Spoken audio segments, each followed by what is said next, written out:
Welcome to the Gaudium et Spes podcast, where every other week we bring you Catholic teachings and stories of faith from people throughout the Diocese of Pensacola-Tallahassee. Now, here are your hosts, Suzanne McNinch and Chez Filippini.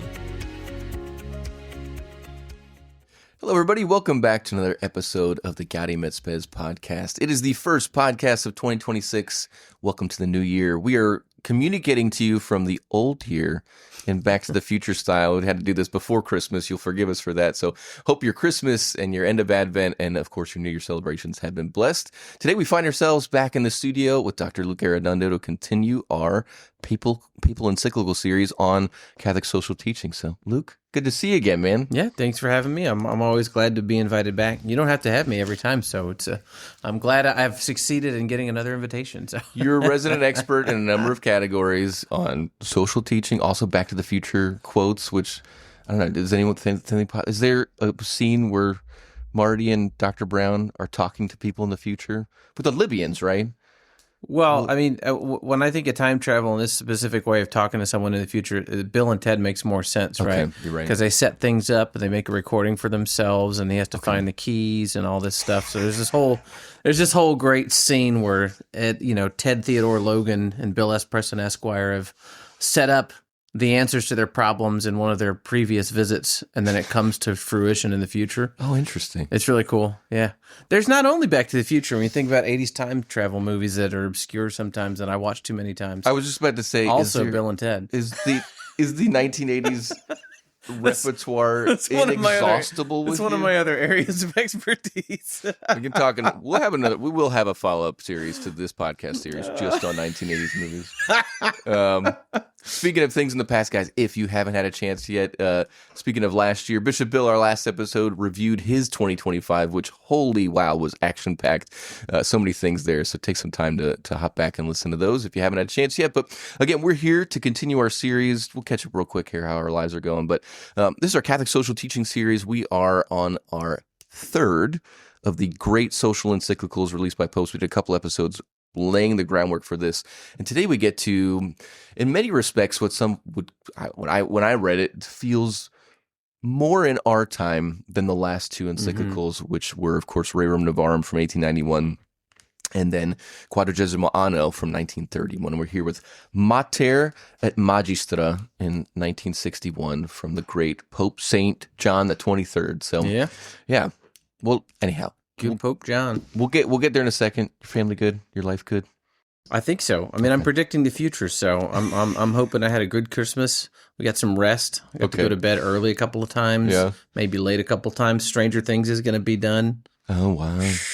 That's going to be something. There's going to be a lot of heartbreak. That's like the last great television show. This is another area of my expertise. I published an article at Church Life Journal on Stranger Things a few years back, so maybe they'll have me back for a kind of wrap it all up now, see where Hopper's character development lies. But that's what I'm looking forward to. And of course, to the Incarnation and all that comes with that. I think I'm playing trumpet at Little Flower for one of their masses, so we'll see how that goes. Okay.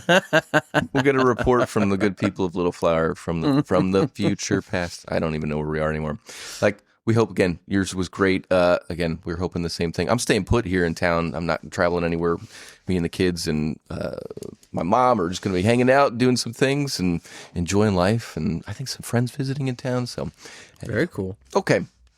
It's time. The last time we talked, we had left off with this great Quadragesimo Anno encyclical from Pius XI.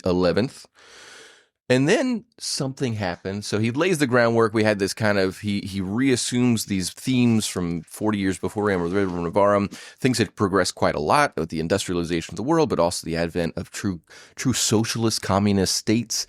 Capitalism went even farther. And he had kind of a definitive ruling that both these systems are kind of destined to fail if taken to the excess. And then we kind of see the cataclysmic reality of how that plays out in the fact that the Second World War happened. So fascism really ramps up right after his encyclical in Germany, and the cataclysm occurs. We have the confrontation between fascism in Germany and in Italy and in Japan with, strangely enough, the Allies, which consist of communist Russia, communist Soviet Union, and in some sense half of China at that time, allying with the industrial West in Japan, or in England, Britain, and then also the United States and many other participating states to join hands. So these mortal enemies become friends for a period of time.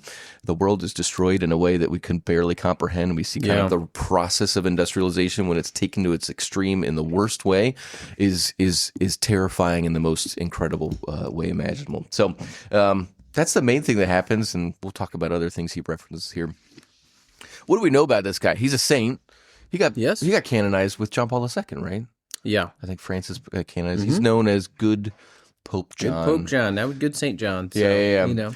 Some background on this guy. A difference from other previous popes we've been referencing who were either from a noble upper class or at least middle class upbringing. This guy is from the poorest of the poor in Italy. So he's from northern Italy. He's from what's known as the mezzadria, which is sharecropping essentially. So his parents and his family they didn't even own their land that they farmed on. They were part of an estate in which you would have shared in the benefits of and the income of, but you did not own anything really. You were a renter on your landlord's property. So great kind of sense for the working class in the biggest way possible. His ecclesiastical career is also different as well. I think Pius XII before him was like a professional diplomat. Yeah. And he did a lot of work in a lot of different places, spoke a lot of languages. Angelo Roncalli, who becomes John XXIII, is also a diplomat, but has some interesting excursions. He was the ambassador of the Holy See to Bulgaria, which is a little far-flung, not your, it's an Eastern Orthodox country, and it's in the 20s and stuff like that. And then also to Istanbul, or what formerly was known as Constantinople, so the heart of what was then becoming the nation of Turkey, and then also, of course, the heart of the old Byzantine Empire. So you got to see a different side of the world in his various ecclesial postings. And then before this, he was the Patriarch of Venice. So that was his big kind of thing that puts you in the papabile when the next pope is coming up, is he's one of the biggest ecclesial prelates in the world. But he also did some doctoral work, and what he's best known for. Yeah, so his doctoral studies were focused on Charles Borromeo and his implementation of the Council of Trent. And he was also really deeply interested in the council itself, all the debates and the pronouncements, but more particularly the way Charles Borromeo took a council and then did something with it. So the reception of a council actually would have been something that John XXIII was deeply familiar with, not just the work of the council itself, but how that turns into something for the life of the church.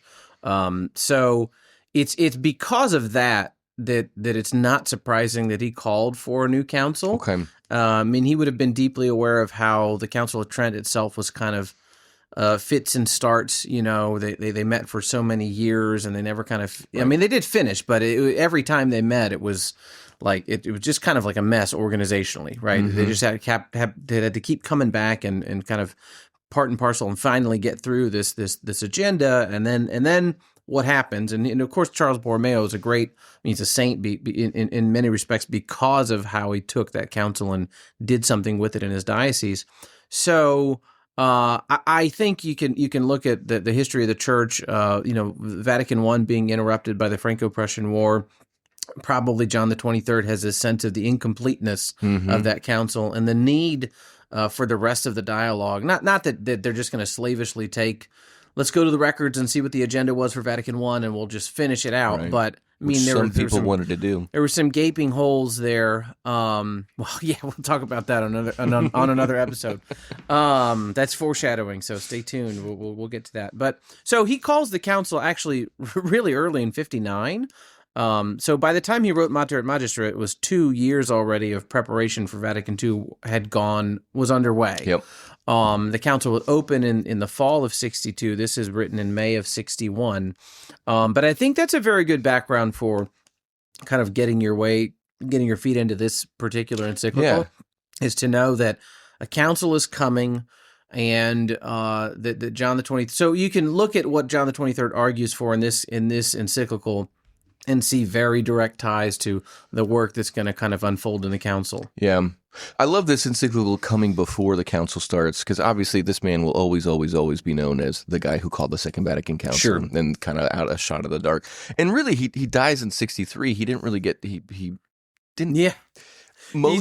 he's an expert in the implementation of a council, Right. and he didn't even get to see the council finished. So it would be, I'm sure, in eternity we'll get to talk with him about how funny is it for you to watch the church try and deal with implementing that council you called when that was what he knew, and he didn't get to do it. So. And really, you don't get to see the stamp that he can put on it, because most of the great that's right. documents of the Second Vatican Council, they're not published until 64 or 65. Nothing is published in the first session. Exactly. So the 62 session meets and he's alive, and then he dies. 63 it resumes, and that's the first publication is Sacrosanctum Concilium. Maybe one other small text, I can't remember. I think it was just the liturgy document that was published at the end of the second session. So it is interesting, because then you can see his mind here active. Exactly. And when the Second Vatican Council's documents and sort of the trajectory of things, you see all kind of sort of seeds being laid here in this teaching document, on the church as mother and teacher.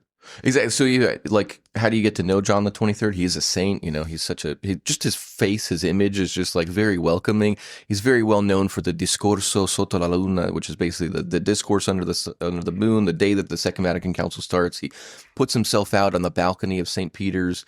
The whole Roman crowd is there, and this is when he tells the people of Rome, when you go home tonight, caress your children and wipe away tears if they have any, and give them a hug and say to them, this hug is from the Pope. This hug is from the Pope. And all these people are cheering and crying. And he just had such a great pastoral style that sometimes he's known as kind of the guy who, he called the council, then he died, and he was like a nice, fun guy to be around. Yeah. And you read this and you're like, whoa, this guy is for real. He is an intellectual heavyweight. He has thoughts on everything. He has developed social teaching in here. He'll develop it again in his next encyclical on specifically on war and peace in Pacem in Terris. This guy is not just the happy old man who just decided to call a council and then call it a day or something. Yeah. He's okay. not just a goofy old man. Yeah, that's for sure.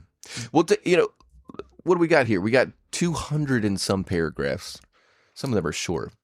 Yeah, but that's right. But numerically, it's a lot of paragraphs. It's a lot. It's not a short. It's not a short encyclical. Mm-hmm. It continues on very similar to the structure of the whole tradition, right? So we gave some preface to earlier developments before Rerum Novarum, but what every one of them is, these documents you can do in some way. If it's a social teaching document, it's going to point us to Rerum Novarum and say, well, remember what Leo XIII did, and then, let's catch ourselves up to where we are now.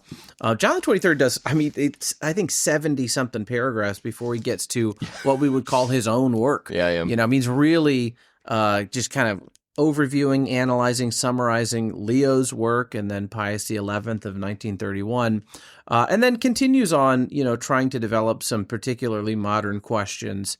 You're going to see, if you read them, you'll see similar themes. He's talking about subsidiarity. He's talking about labor. He's talking about wages and family, and these are human things. Yeah.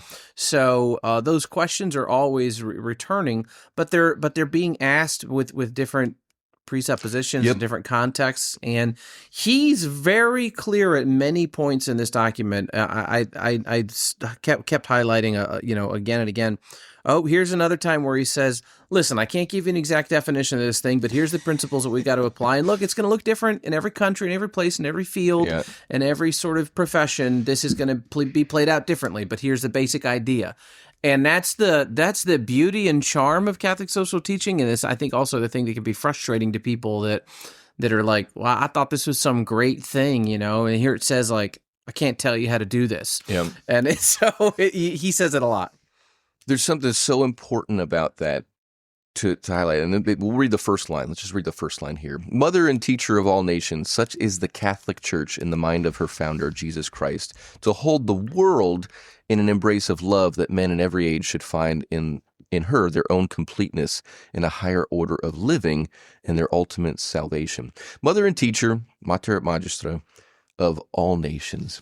So I think the first thing I noticed when I was reading through this is this is 1961.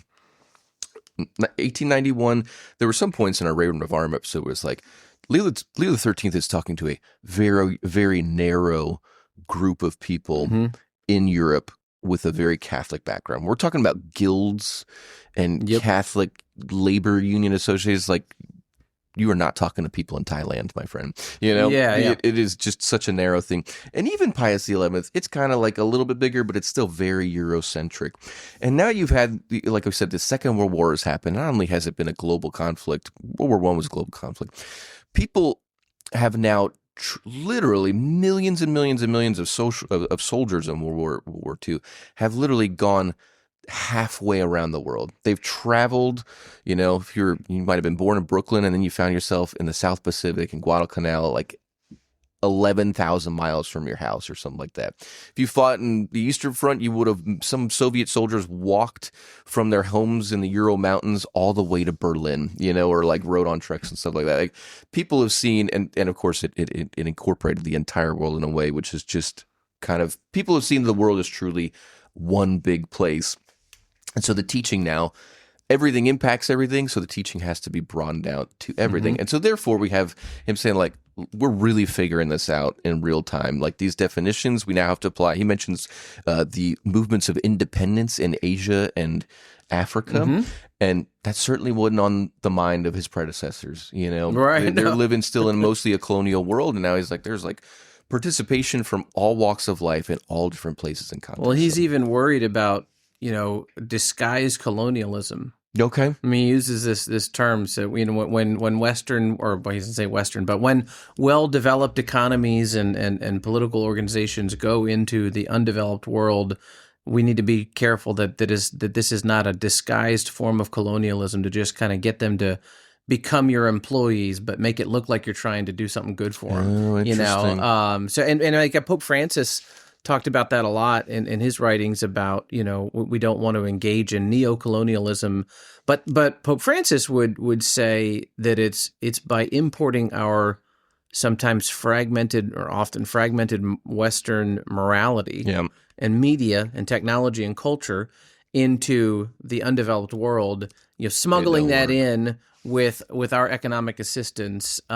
So there's it's not that Leo XIII or Pius XI have nothing to say that, like, you can think of like contemporary examples. You certainly can, but I think in reading this text, I thought of a lot more contemporary examples. It really does feel like it's a different world, certainly than Leo XIII, but even in some respects different than the world of Pius XI. The situations and the contexts are much closer to us, even though it is, you know, it's a long way from 1961 at this point. Gosh, yeah.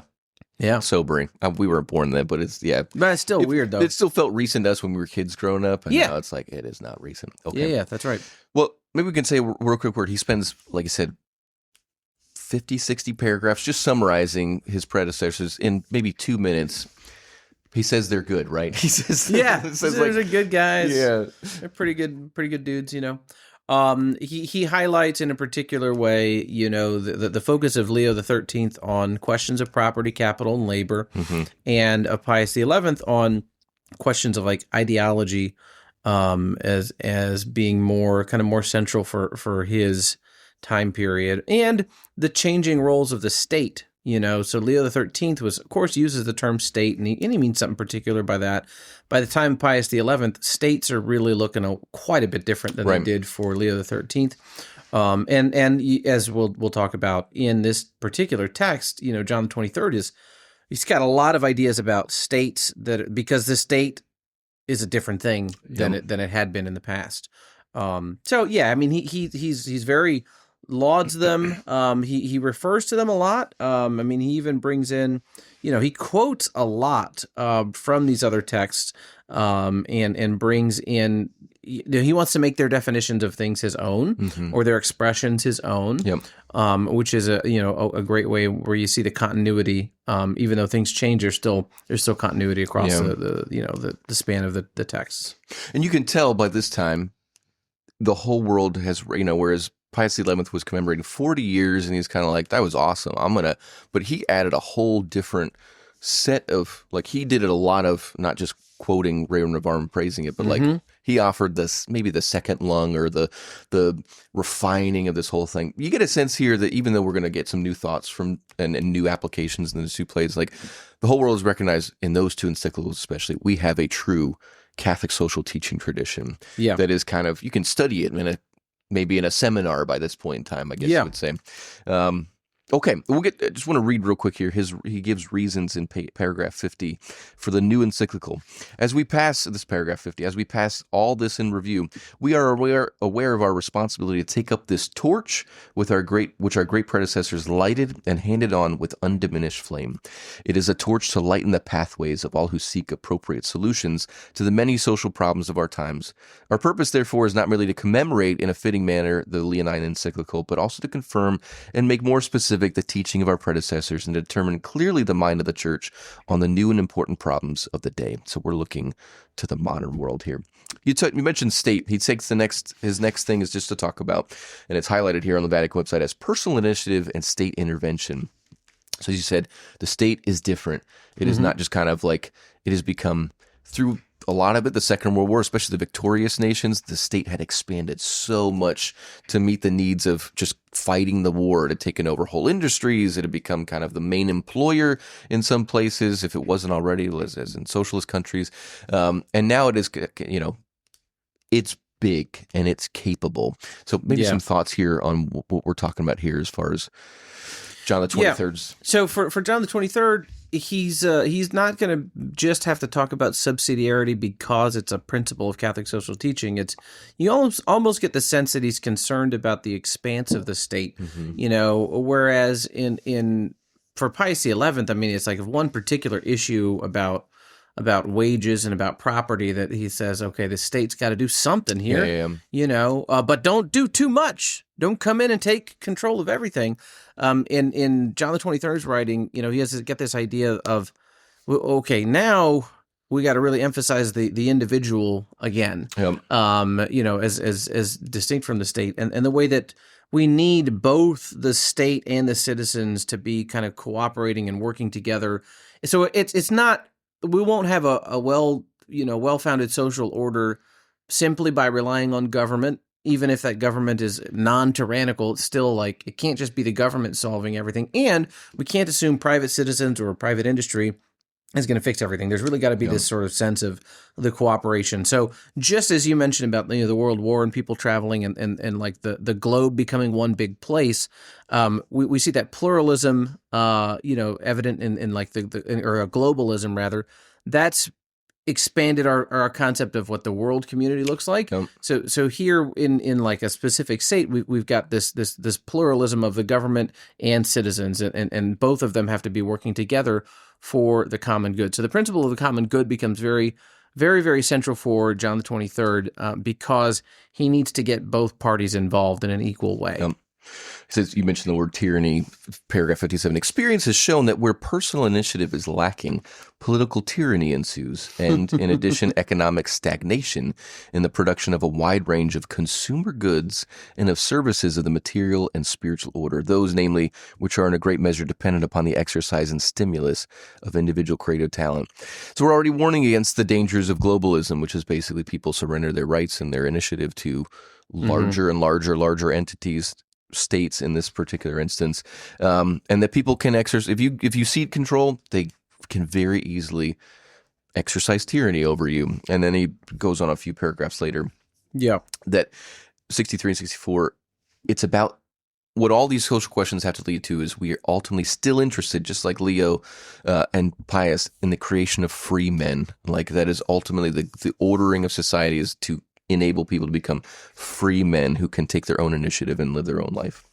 Also bound up with that is the proliferation of technology and sort of science and efficiency and everything. So the paragraph prior, he says that there's this multiplication of different kinds of association that bring laws and regulations. He says, as a consequence, it narrows the sphere of a person's freedom of actions. This means that the means often used, the methods followed, and the atmosphere created all conspire to make it difficult for a person to think independently of outside influences, to act on his own initiative, exercise his own responsibility, express and fulfill his own personality. So one of the big themes that goes out throughout the encyclical, and he talks about it in different ways and different topics, but that unites it in some ways, like the growth of technology, science, and progress.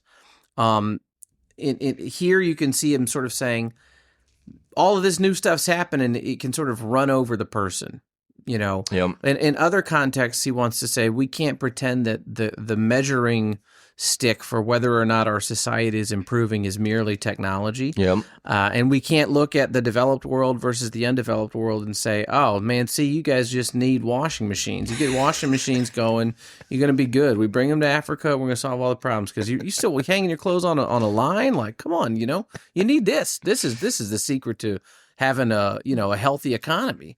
So he really kind of lays it on thick that our development of technology and power over nature is good, but it's not going to do everything. Mm-hmm. So there's this sort of material versus spiritual progress, and this is a theme that kind of touches on a bunch of areas in the encyclical. The material progress, he says, is good. The church is worried about that. Yep. We should be, but material progress isn't really the most important measure of progress or of development. Mm-hmm. And that's something that the church continues to talk about today. Pope Francis wrote this really great document that's in the social tradition. He says it is about Fratelli Tutti, and he talks a lot about social media in that document, where he's again hitting like just because you can say something anonymously, doesn't mean you should, and it doesn't mean it's good for you. John the 23rd is not worried about people tweeting stuff, but he has this concept like technology itself does not unlock some kind of great society. Mm-hmm. It needs moral boundaries. It needs a spirituality brought with it. This is I think like if there's one thing that he's writing about, it seems to me to be about that in various different ways, whether you're talking about ideologies or economic policies, agriculture, which we need to talk about, or population boom or whatever. There's new things happening, and he's trying to sort of say to us, don't get all attracted to the new shiny thing like this is the salvation you need.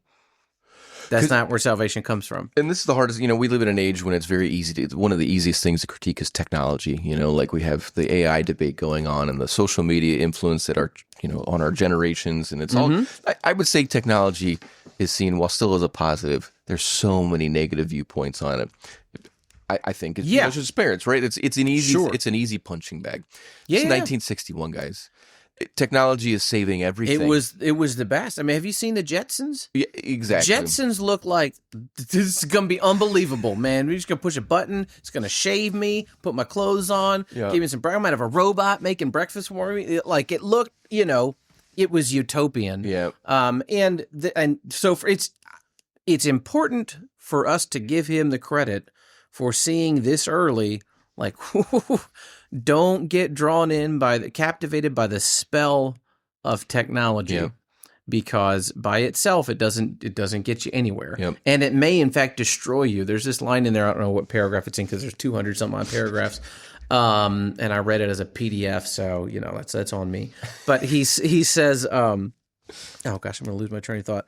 So he's talking about not being drawn in by sort of the lure of technology. He says that man has been given by God the tools to conquer the world, to find solutions to his problems. But if we get captivated by the spirit of pride and we forget God, our creator, we can make problems that are unsolvable. It's like, whoa, man.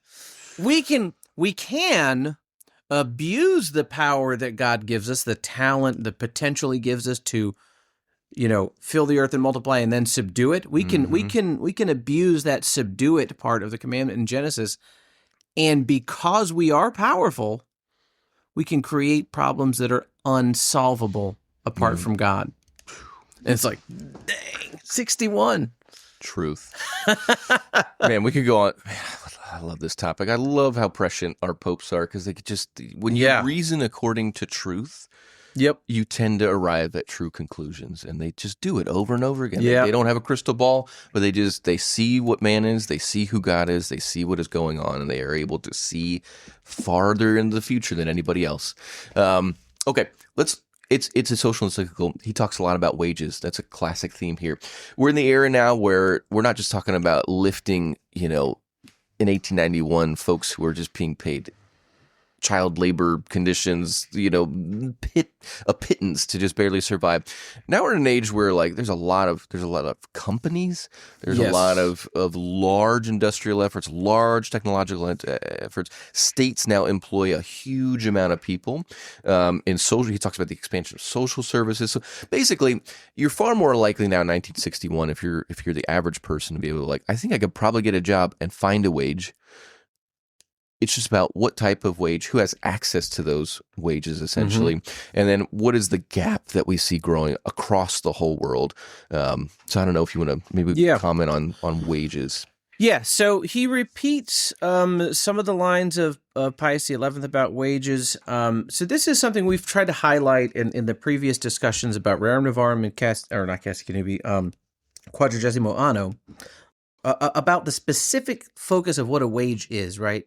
And that is that it should support the family, and both Leo and Pius XI say it should be a man working to support the family, right? So John XXIII does not quite use that exact same language. He does have the same concept that a wage should well support someone and sort of lead them to freedom. Remember, Leo XIII also talked about the importance of like a wage being something that helps you to have enough money to buy some land or something, to buy productive property. John XXIII clearly sees the modern world by 1961 isn't oriented toward people trying to even do that, right? So if you're, 2025 and you don't have a goal to own your own farm someday, like that's John XXIII would say, yeah, of course. Most people don't want to do that anymore. That's kind of the world has changed, partly because of technology that has increased the capacity for farming to be done differently, and just like this, everything's changed. So here's what he says about wages.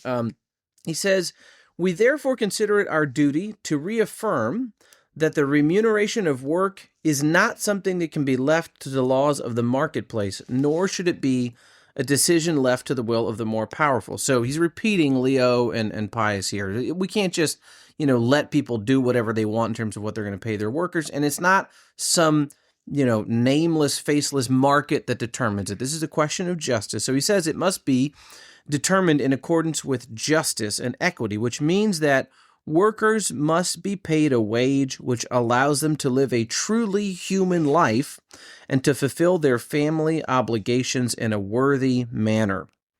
Other factors, too, enter into the assessment of a just wage, namely the effective contribution which each individual makes to the economic effort, the financial state of the company for which he works, the requirements of the general good of a particular country, having regard especially to the repercussions of the overall employment of the working force in the country as a whole, and finally the requirements of the common good of the universal families of nations of every kind, both large and small, right? So, all right, where Leo may have been like maybe uncomfortably specific, even though he still wasn't saying a dollar amount, right?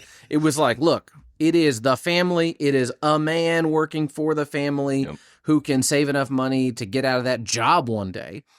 John XXIII is like, all right, wages have to do with the common good, with living a truly human life to fulfill your family obligations in a worthy manner, and in some way which is going to, pay attention to this, the economic reality of the entire world. So it's again this like, all right, so how much do we pay people? And it's this thing that can't be pinned down exactly. So it's different. Tricky business. Yeah. What do you want to say? And he said, the follow up is the above principles are valid always and everywhere. So much is clear. And he's like, I'm just kind of working with, I got principles here, but it's hard. Maybe where he gets specific right before this, he just calls out kind of the proliferation of what we might call useless jobs, or maybe another worse acronym.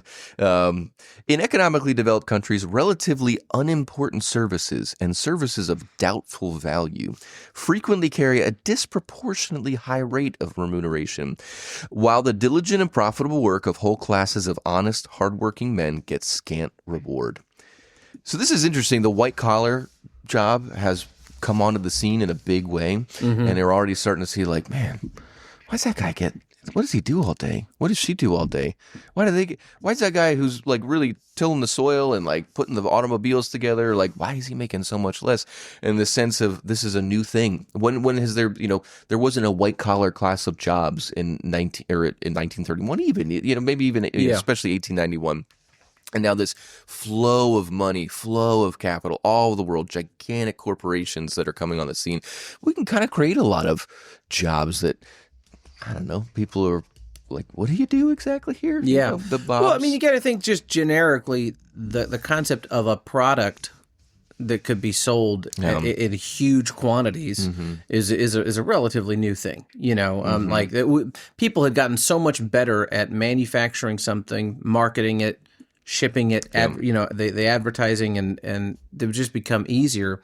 I haven't seen the show Mad Men, but it just gets like in the back of my mind, like that whole thing of Madison Avenue marketing things, and putting a sticker on something and saying like we're going to sell it to everywhere. I mean, there were people that made money in incredible quantities in the 1800s, but it wasn't like so that. Few. They, Carnegie or whatever was like selling steel to the railroad. He wasn't selling it to the average person. That's right. So he became, unbelievably rich because it was the government basically that was buying, his product. And so, that sort of thing is different than saying, whatever today. You can sell a product, you can sell a digital product today, 2025, very, very different sort of thing. So yeah, I just looked up just for context, like you're thinking about wages and useless jobs. In 1961, the average salary in Major League Baseball was $19,000. And here's Leo, or not Leo. Here's John saying, he's paying all this money for what? What good does it really contribute? I mean, Willie Mays made $85,000, so he was doing pretty good. These were, they sound ridiculous today. But I know they were astronomical. That was high. Yeah. No, I'm saying like that was obviously very high. Yeah. But I think proportionally, the top athlete, the highest paid player in MLB was making $85,000. Yeah. Shohei Ohtani's contract is $70 million now. $700 million. $70 million per year. Yeah, that's right. He's taking $3 million salary and deferring 67 or whatever. But it's the term on it is $70 million a year. That's. What are we doing with her? I imagine the proportion is quite off from the typical factory worker in the 60s to Willie Mays' $85,000. It's probably a significantly greater leap to Shohei at, whatever. The Dodgers can pay for everything. So, and this is what we see. Continue. That's such a fascinating. Well, we got another series on baseball salaries. Okay, just we're just gonna keep them rolling. We're gonna have our own network here. When we saw each other in the hallway today, again, to be specific about this and this kind of the stretching that you can feel across the globe from the highest of the highest wage earners, elites, power to the lowest of the lows in the developing country, talks about kind of social progress. And there are a number of nations who are just not keeping up. And obviously we're going to see this in Popolor and Progressio later on, that there's this whole question of like, oh, we're stretching so far apart here. Yeah. Nations apart, not just classes apart here and everything. One of the ways he seeks to put a focus on this is to address agriculture. Yes. What has happened.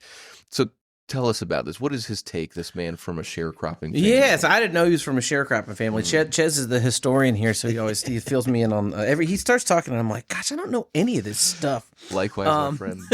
So I'm just sitting there, wow, look at Ches go. So agriculture is a major focus of this document, and that I was like kind of confused by that reading it. Like, what? I don't remember, because I've studied this in the past, but I don't remember all the heavy emphasis on agriculture. But he does a few things with his emphasis on farming. He's got a concern for the way that the government or the state can support agricultural industry in a few different ways.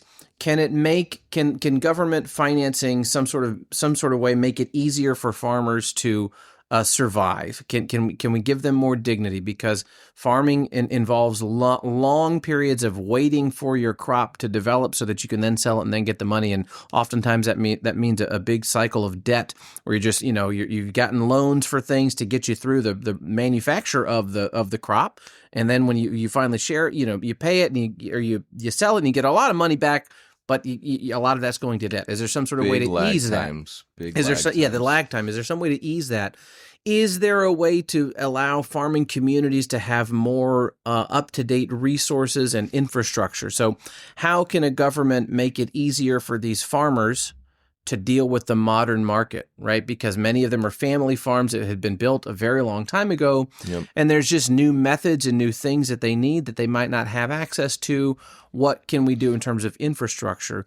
But then he also says, this is a good example of subsidiarity, where we have, look, if there's a local farmer, we shouldn't just say, hey, Monsanto, go make them an offer, see if you can get them to be part of your team. But rather, we should support a local community of people by helping them learn more about business strategies and how they can together team up in some sort of way.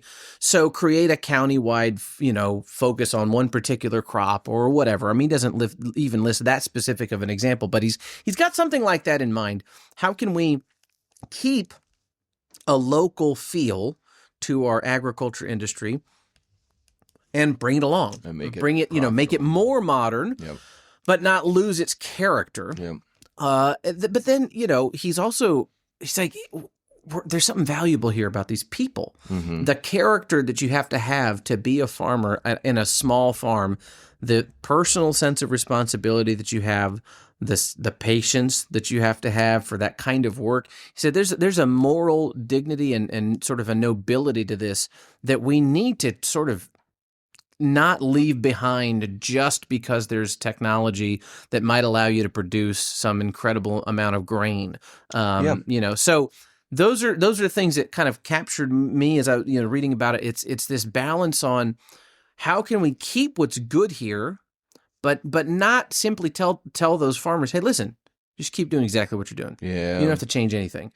So it is a little bit of a contrarian thing that he's saying. I'm not just going to complain about technology being a little dangerous. I want to say old-fashioned farmers probably need to update. And that's really fascinating. There's videos that I recently stumbled upon through the algorithm, because my algorithm was finely tuned for a few things. Of this is in southern Italy in the 1950s. There's videos that, like, the Northern Italians and Rai, the great state broadcaster, they were like, we're going to go send a film crew to the harvest in Calabria or in Benevento, like the heart of southern Italy, post World War II, and they are still out there. It's like a foreman and then 40 ladies who are singing Marian hymns, and they're harvesting their crops by hand and with a mule next door. And it is no one, and like their kids go to school maybe one day a week, and they don't speak Italian, they speak their local dialect, and it's backwards, y'all. Wow. It is and the moment they're exposed to any kind of, there's like, television or radio or something, like, they leave. They leave because there is no commitment from the local owning class in the 1950s even to develop and to modernize it. Angelo Roncalli, like, growing up in this environment, he knows, like, guess what? If the sharecropping industry is not willing to adopt at least, a machine instead of a mule, people are going to stop farming, But he doesn't go so far as to say, like, go in, like you said, raise these communities, take them over, something like that. Right. He wants to develop them. There's an incredible, for all of his non-specificity, he gets very specific in this section.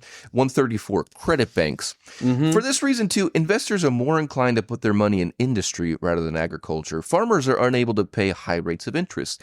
Indeed, they cannot, as a rule, make the trading profit necessary to furnish capital for the conduct and development of their own business.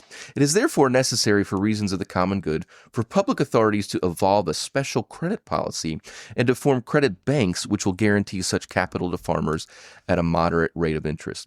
If that was all boring to you, let's synthesize this here. This is the genius of the Church's social encyclical tradition. You have a call to develop. You also have a recognition reality. If you're a private investor, it's like, I could invest in washing machines or Madison Avenue campaigns, or I could invest in, Iowa pig farms, They're going to go to the first two. It's 1961. You make a lot more money a lot quicker. There's no lag time. Manufacturing takes a day. It's not relying on the seasons or anything like that. Yeah, waiting on rain. So the market sensibility, a pure capitalist sensibility, is you just let the market do what it's going to do. And if it dies, it dies. We'll figure out a different technology will come in. We'll make farming more efficient, or something like that. The communist way of doing it is like smash the capitalists, collectivize everything. What's happening literally right now is in 1961. The Great Leap Forward is happening in China, where we have basically like the collectivization, the take over the state of the agricultural industry, the moving of people in the cities. Like the state will directly have to take over things and kill people if we need to do what we need to do. It's a whole nother aside. But he's like, no, there's another way. You can we still believe in investment, in credits. It's like, but we need to kind of rig the system a little bit for these people. They need a special treatment to particularly manage their own particular realities, which is reliant on the weather and seasons and the fact that, guess what? A washing machine will always have a greater profit return than a bushel of grain, but that's okay because that's the way God created the world, and we still have to honor that reality and tie ourselves to that reality. You can't just be like, well, I'm sorry, I can't make them enough of a profit, so they'll have to figure something else out. It's like, no, we might need a credit bank or something like that. It talks about price protections, which is anathema to the market, idea, but it's like, no, we need to control prices in a particular way. So anyhow. So he also a little bit later down talks, related about the way that I think for him, agriculture is just sort of this window into the way things are changing and need to change, right? If he grew up this way, it's the way he's going to see things. So he's get this idea that that particular form of industry, even though it's not industry in Carnegie. Sure. Yeah. It gives us a window into the vocation of the human person. So it says in paragraph 142, if we hold to a human and Christian concept of man and the family, we are bound to consider as an ideal that form of enterprise which is modeled on the basis of a community of persons working together for the advancement of their mutual interests in accordance with the principles of justice and Christian teaching. We are bound above all to consider as an ideal the kind of farm which is owned and managed by the family. Every effort must be made in the prevailing circumstances to give effective encouragement to farming enterprises of this nature. But then it, says but we can't just let them go bankrupt. They have to be given up-to-date instruction on the latest methods of cultivation, and the assistance of experts needs to be put at their disposal. So it's a very fascinating sort of, trying to hold on to something really good, but with an acknowledgement that we got to move forward too. So this is a big piece here. He talks surprisingly a lot about agriculture. Chess and I saw each other in the hallway, and he said, "Are you ready?" I said, "I guess we're going to be talking about farming today because it's a lot about farming." I want to say another thing. Shift to this concept of development. He's got this note about the discrepancy between a well-developed nation and undeveloped nations. And it talks about Asia and Africa in particular. And that there's we cannot be okay with this incredible discrepancy. We've got to be doing something about it. But when we do that, we've got to make sure that we're motivated by the proper means, or by the proper motivation, rather. So he says, in helping these nations, he's talking about undeveloped nations, therefore, the more advanced communities must recognize and respect the individuality, but they must be aware of making the assistance they give an excuse for forcing these people into their own national mold. The colonialism. Yeah. So we've got to somehow bring those Calabrian farmers out of the mule era without figuring out, how we can own them and how we can make them a tool at our disposal. And I mean, that's just the great challenge of human life, the liminal question. When you get to as far as you can go with something and it needs to become something else, how do you not lose its genius, which is why I don't know how you ever make a major company that's national. I listened to a long biography thing about Carnegie for some reason. Carnegie is apparently how you pronounce his name. It's Carnegie. Yeah. So I listened to this whole thing about it and I was like, I don't understand anything about this man. Like, what? You did what? He was making like $1.50 a week and then sold his company for $450 million in like 1887. It's a Protestant work ethic, Pretty good day. $450 million. Anyways, this idea is really critical for John the 23rd here, but then it's latched onto. So we'll talk when we talk about Populum Progressio. This idea is very central to that encyclical, that we cannot push another country that is objectively less developed. Yep. We can't just simply tell them everything they're doing has to change, and you got to look like us. We kill a human genius when we do that. We probably hamper their authentic development, because authentic development has to be giving someone tools and letting them take it up and do something with it, and not just saying, "Hey, follow this plan. Yeah. Here's just do this." So there's this a really interesting balance. Man, that's we're going to have a whole other discussion on that. We will. It is. I mean, like, so much of our experience as Americans is we do, for a good reason, we tend to believe that exporting our life is like, wouldn't anybody want that? And so many places they're like, yes, we would want that. It's just like, how do you do that? How do you do that? Do you ship American mass media? Do you or do you, like, what's authentic development like? You have to take a living place amongst the people and commit wholeheartedly. Yep. You can't just be like, hey, I really would love some cheap land and cheap labor, and if it comes with some development for your area, great. Isn't that nice? Yeah. You scratch my back, I'll scratch your back. That is not what we're talking about here. No. We're talking about true charity on a global scale, on a nation-to-nation scale, which is, again, a whole other frontier for the church to have an opinion on. That's right. We're wrapping up. We're getting close to the end here. I think before you mentioned that the last parts of the encyclical kind of start speaking the language and the rhythm that we're going to hear in the Second Vatican Council, especially maybe Gaudium et Spes. So, talk to us about that. Where do we land? Well, I mean, a couple of things. This it would be a much longer discussion, but there is discussion about the population problem, the population explosion, this prediction of, like, we're not going to have enough food, we're not going to have our farming technology, but get back to farming, is not going to keep up with the growth in population, so we need to do something. And he says essentially, like, well, okay. First of all, he says, like, yeah, but these studies are no good. I mean, it's pretty sketchy data. But then he says, we can't do something immoral, in the lines of contraception, just because there's some potential worry about population. There's other ways to solve it. That conversation is still in the background in Gaudium et Spes, and I'm sure you know the footnote where it says, like, we're not going to talk about contraception right now, right? So that's already here in 61. But a more fundamental thing is the role of faith in the modern world. So in paragraph 203. He's talking about a lot of difficulties and problems. He says, although individuals and nations are becoming more convinced of this necessity for moving things forward, he says it would seem that men in public life are showing themselves quite incapable of achieving any good, and this is why he says the root of such inability. Now, listen to this: is not to be sought in scientific, technical, or economic reasons. So he's gone through all this stuff about the problems in the world and, like, things that we need to do and difficulties, but we can't get anywhere. But it's the technology is there, the science is there. There's money to fix some of these things. Why are we not getting any progress? Because he says because it's the absence of mutual trust. So he says men and consequently states are in mortal fear of each other.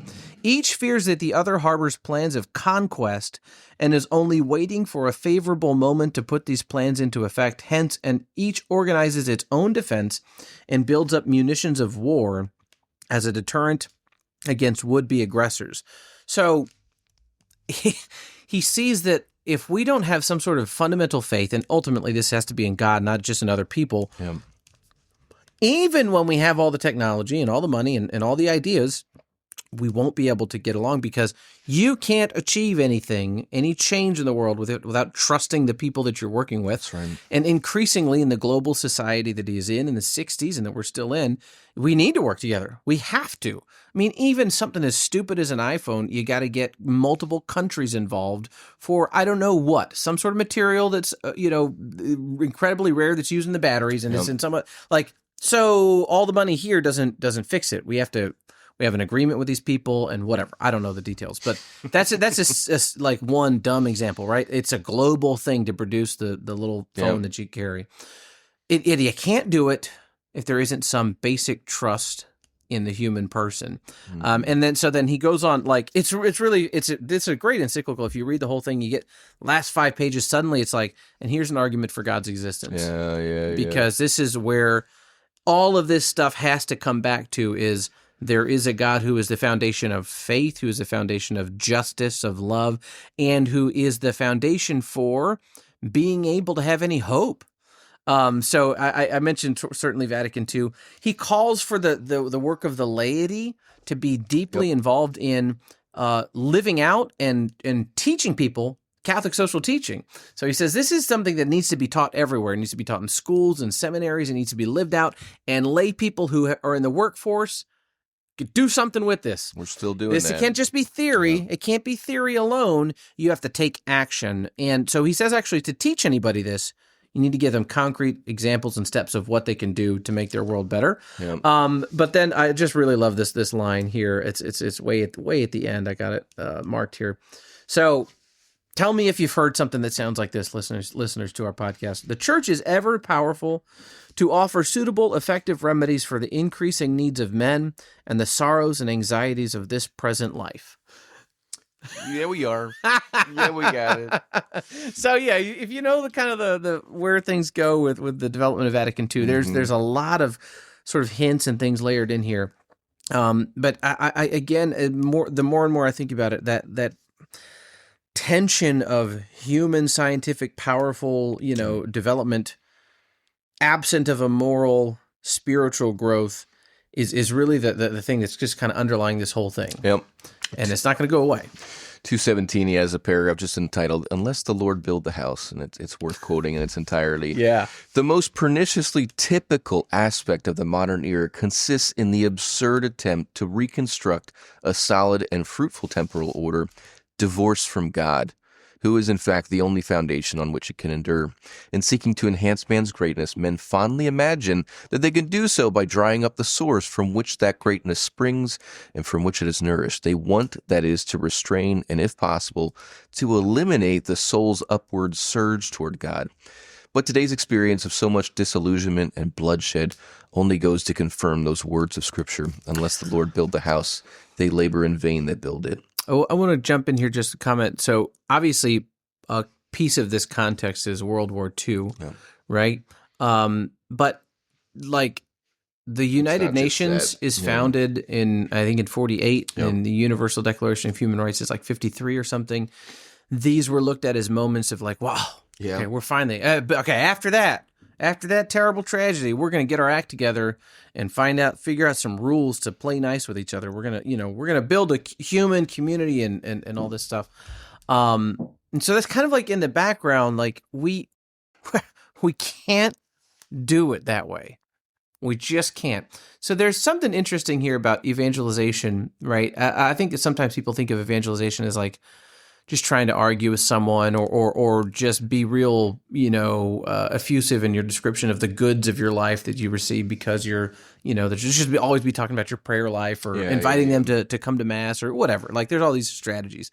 And that's true that's part of the work of evangelization. But this is actually evangelical here too, to say like, listen, if we don't put our foundation in God, we're not going to be able to do anything. Yep. Like that's a different tone, but it is still like it is a baseline of not just talking about what are the right strategies, And so Catholic social teaching, right? We've said this a bunch of times. It's about principles, but it's not just going to give you like a solution for everything. The solution is what Pius XI said, like, wow, we just gotta be like deeply Christian, and that's all we need to do. Here, there's a paragraph where he says we've got to teach children, the goods of marital life and this sort of thing with respect to the population problem. But he says they also have to be trained into being able to accept the sufferings that will come in that kind of life. So it's like, at the end of the day, when he gets sort of, he spent all of his rhetoric in the true sense of like trying to like just present something in the best light he can. It comes down to like we just need God. Yep. We need God. Leo started it. Pius picked it up, and we're still in the same place. It always will end in that place, and we'll keep seeing this over and over and again. This is the wisdom. This is why Catholic social teaching. I know it. When you're faced with a document with 250 paragraphs, like, whoa, it's a lot there. But once you pay attention to it, it shapes your worldview to be able to have conversations of an evangelical nature. Yeah. When your neighbor or your friend or your family was like, I feel empty, my life's kind of falling apart, I'm got a job that I don't really kind of jive with that well, like, what should I do? It's like, well, buy another iPhone.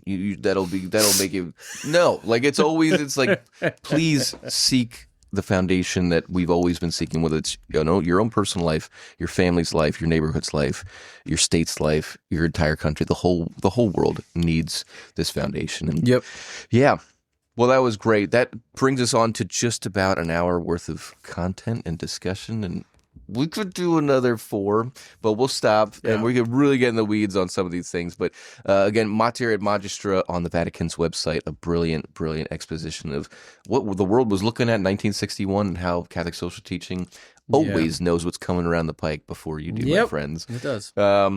All right, guys. Well, this is a great episode. Luke, thanks for taking the time. Thanks for your research. Thanks for your expertise on this. Our next episode of Gaudium et Spes will feature Bishop Walk with our new director of Hispanic ministry for our diocese, Deacon Santiago Molina. Have a great conversation about his vocation and his work, and we'll see you then. Thank you for tuning in today to the Gaudium et Spes podcast. If you would like to know more about our podcast, please visit our website, gaudiumετspes.net, or go to ptdiocese.org and click the button that says podcast. If you listen to the audio version from an app such as Apple Podcast, Spotify, or iHeartRadio, be sure to rate, review, and comment. If you watched us on YouTube, be sure to like and subscribe or leave us a comment there as well. Thank you for joining us.